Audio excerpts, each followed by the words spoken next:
New Representative Ilhan Omar has found herself the target of a lot of people's ire in her couple of months as a representative.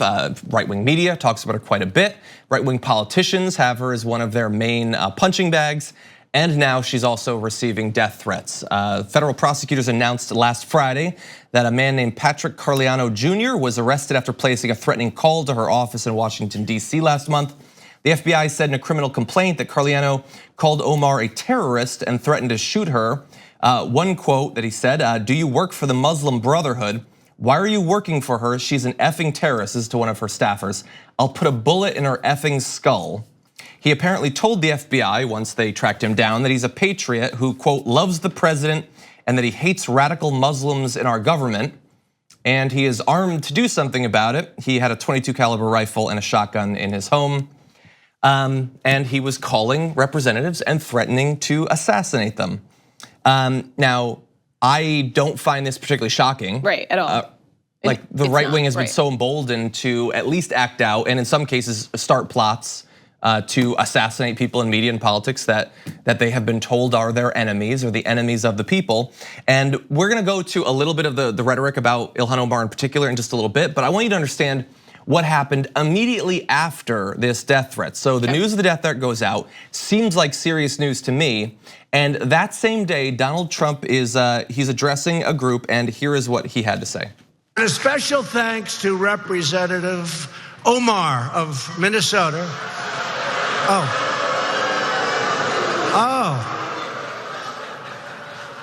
Oh, I forgot. She doesn't like Israel, I forgot. I'm so sorry. Oh, no, she doesn't like Israel, does she? Okay, so they have convinced their followers that she is an anti-Semite who works with a radical terrorist organization, that she is fundamentally anti-American, hates the Constitution, is a threat to your rights and possibly your life. So they want to assassinate her, and then after finding out about that, doubles down on it and says that she hates the countries that we're supposed to love. And I mean, is that gonna be the last death threat that she faces, that her office faces? Imagine being one of her staffers right now, wondering if a guy is gonna come barreling in through the door. No, and it's not, because her becoming a representative and criticizing Israel and her just being a woman in power didn't begin the fear that for her safety that has probably existed since she was a child. Because I think it's this like plausible deniability thing. It's like, so when that's why it was even more horrible when Meghan McCain started crying on The View, talking about how this black Muslim woman scares her because of comments she made. It kind of just like ignores the fact that she is black and Muslim in America. And the way that society treats Muslims didn't start with Trump's rhetoric. Yeah. Do you know what I mean? And so, but it also, it pretends that he's not exacerbating it, that Jeanine Pirro isn't, kind of like making it worse, like pointing out to radicals. Yeah. And this is just a different sector, because there's like 10 different groups of people, marginalized groups of people that the president has kind of like, we have examples of the president's words emboldening horrible, scary, terroristic people. Yeah, it's the wheel of propaganda, and he spins it every day, and then he targets that group. Right. Yeah, and as you pointed out, I mean, Jeanine Pirro, we're gonna play a video from her in just a second. But Tucker Carlson ranted about her last week. Laura Ingraham had a big thing about her, and Donald Trump still talking about her. And this is what, in particular, Donald Trump. Like Maxine Waters was the target of death threats. He immediately went back to attacking her.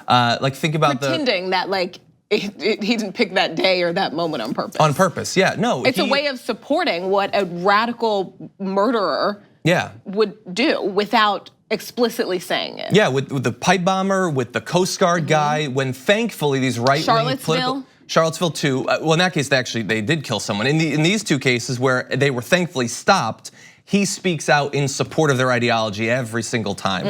And I wanna show you just one clip, Jeanine Pirro, sort of leading up to all of this. This is what she had to say about Ilhan Omar.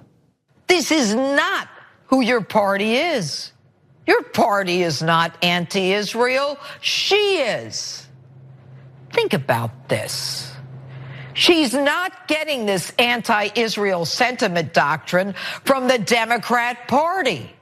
So if it's not rooted in the party, where is she getting it from? Think about it. Omar wears a hijab, which according to the Quran 33:59 tells women to cover so they won't get molested. Is her adherence to this Islamic doctrine indicative of her adherence to Sharia law, which in itself is antithetical to the United States Constitution? Okay, so she, for declaring that Ilhan Omar abides by Sharia law and wants to destroy the US Constitution, fundamentally un-American, she lost her show for a week or something, maybe like 10 days, and now she's back on. And that's the sort of rhetoric that has been floating around since she became a representative. Ilhan Omar responded in a very responsible way. She's obviously scared for her life and the life of her staffers. She tweeted, "My Lord, forgive my people, for they do not know," with the attached video that we showed you of Donald Trump there.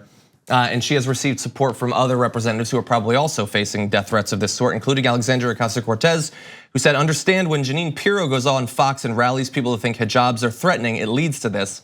Folks who imply we're bad for politics, the party, the country, etc., have no idea the threats we deal with because of that kind of language. Talk policy, not personal."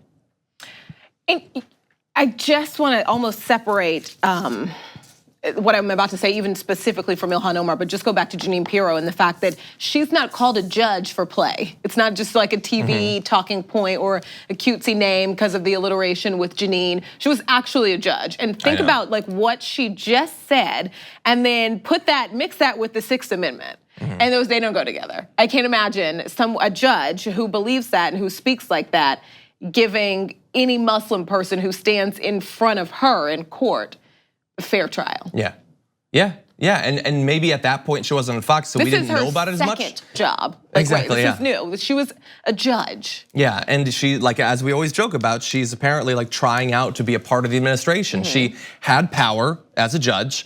Now she's doing opinion. She's shaping people's thoughts, possibly leading them to think that these people are enemies. But she wants back at power. She wants to get back at the administration and be involved in actually deciding what ends up happening in our country.